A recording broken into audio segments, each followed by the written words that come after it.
Motivation, the desire or willingness to do something. Motivation can be categorized in two ways. There's either extrinsic motivation, motivation stemming from outside factors, therefore doing a task to avoid negative consequences or receive an award, or intrinsic motivation, which is motivation stemming from enjoyment in the task itself. This is a great kind of motivation.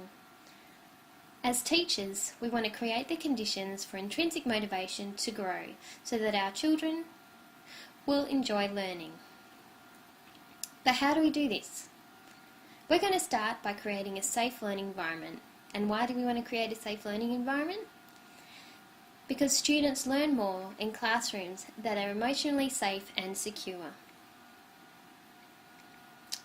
We're going to create this safe learning environment with pastoral care.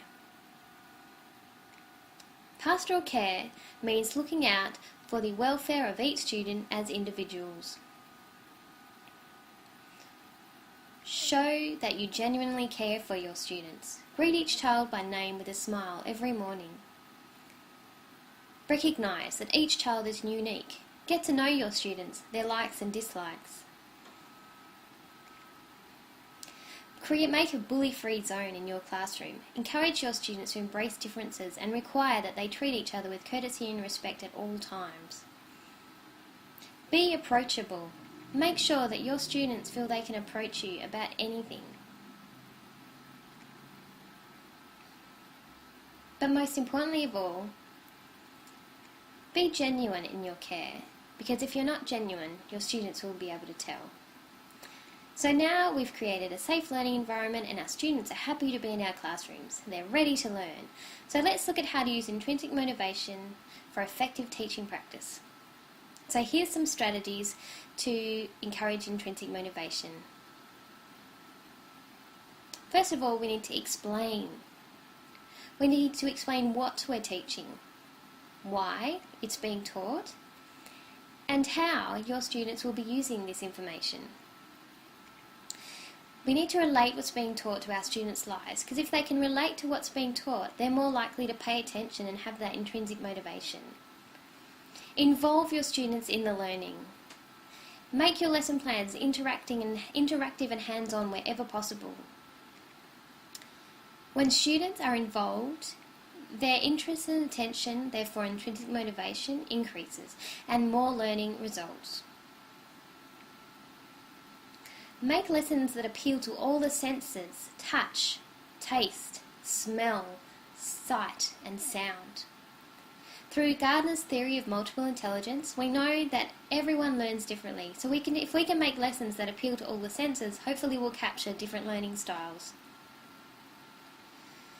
Add a visual element, because this way your children or students can form mental pictures of an idea, which will help them to create meaningful memories. Provide appropriate challenge. This is really important, because if your tasks are too hard, students will become disinterested and give up. If they're too easy, students will get bored. So you've got to make tasks just hard enough that your students get a sense of satisfaction and will be intrinsically motivated to do whatever task you've got lined up next. So we can enhance these strategies with classroom resources. So select resources that complement your lessons. Mobile learning devices are great for personalised learning, whereas cameras and video recorders can be great for enhancing student projects. Charts, maps, diagrams are all great for adding a visual element, but really you can use whatever you want. It's only limited by your imagination. So in summary, intrinsic motivation starts with a safe learning environment.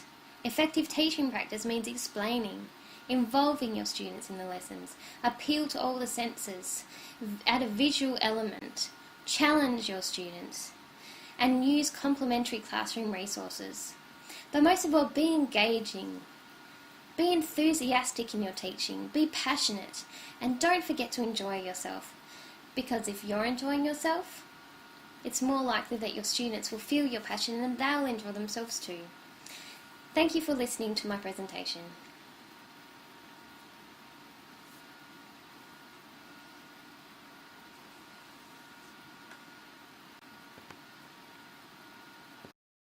Created using Powtoon.